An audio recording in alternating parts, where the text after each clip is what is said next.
Howdy, folks. WidgetWallsForNeedCoffee.com here. Back again for another Wayhomer review.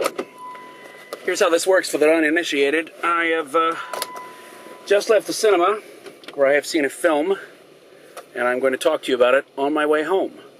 And the film that we're here to talk today about is Black Swan. Holy jeebus. Alright, first let me do the synopsis. The synopsis is...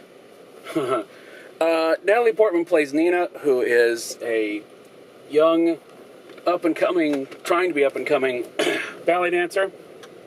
Not a belly dancer, but a ballet dancer, you understand? That would be a completely different film.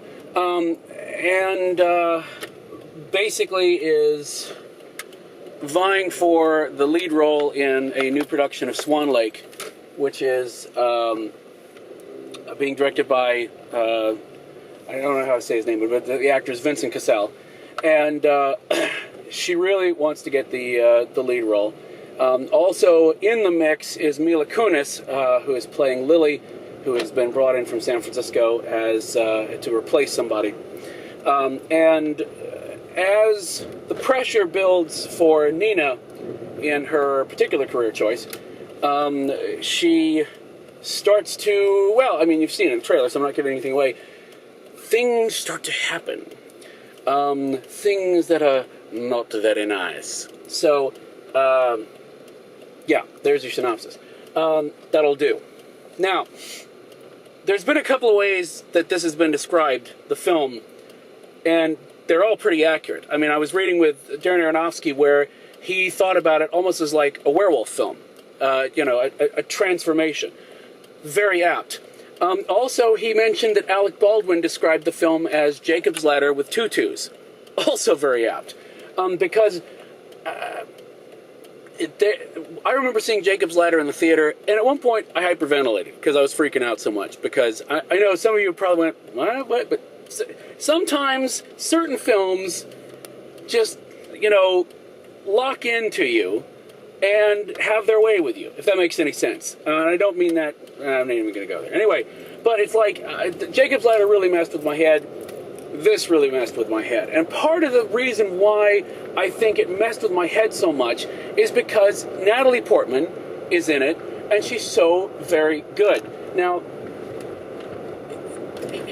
she's so, and all these things, these crazy things are happening, and these horrific things are happening, and not even just, I'm talking about like, full-on horror, like, bleh, but I mean just like pure horror. I mean, this is probably the purest horror film you will see this year, because the horror doesn't come from just, things jumping out and scary.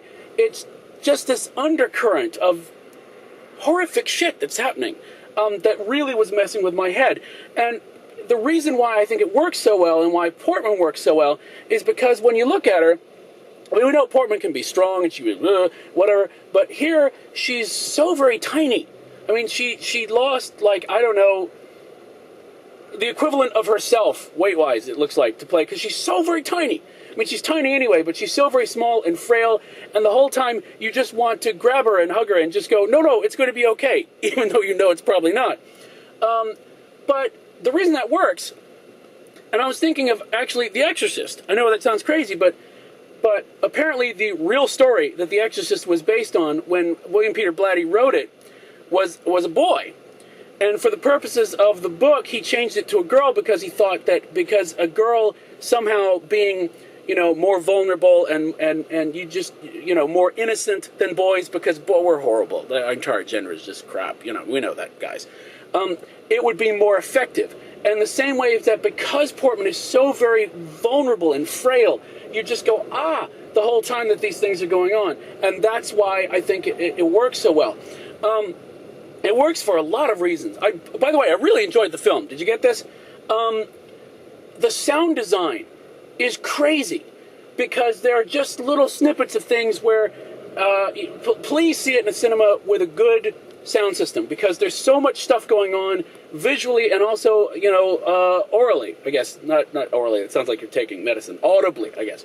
That it adds to the atmosphere of, visually, it's absolutely stunning.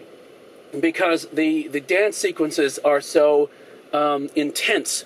And so you really feel like you're in the middle of this, and you really feel the same pressure that Portman's character does. Also of note is Barbara Hershey playing the freakiest showbiz mom in a long time. She's one of everybody's really good in this.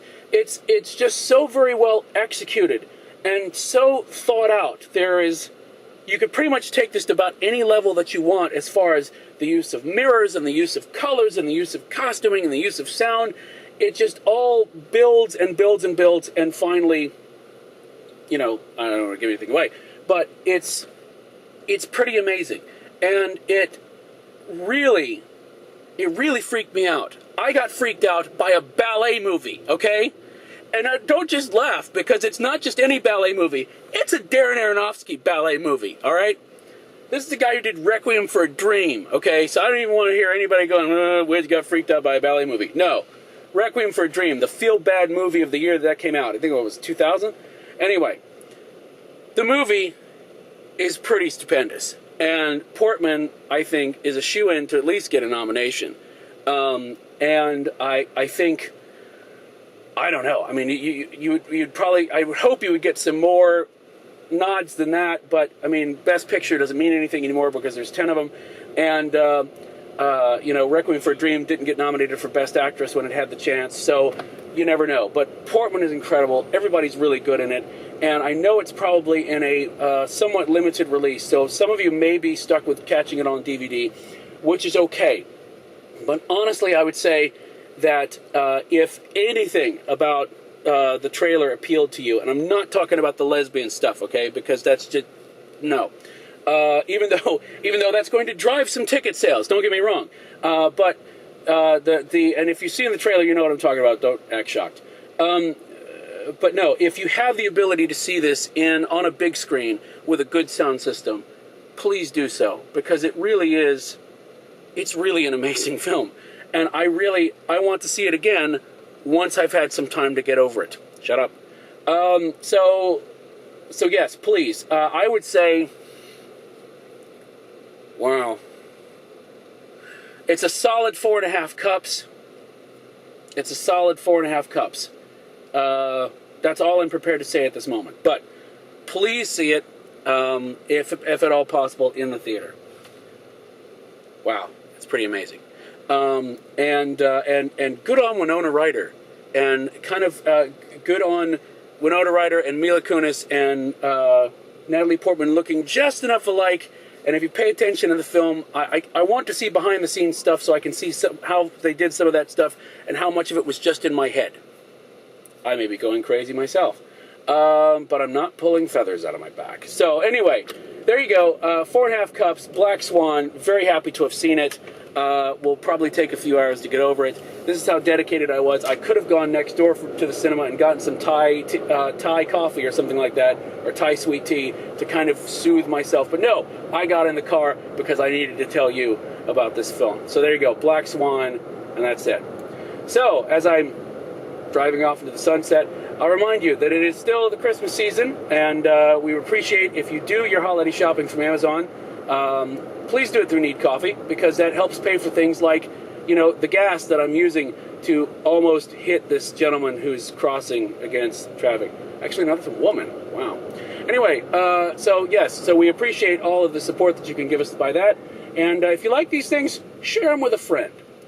So until next time, this is Widget Walls, trying to work my way out of the city because it belongs to the dead. We'll see you soon. Bye.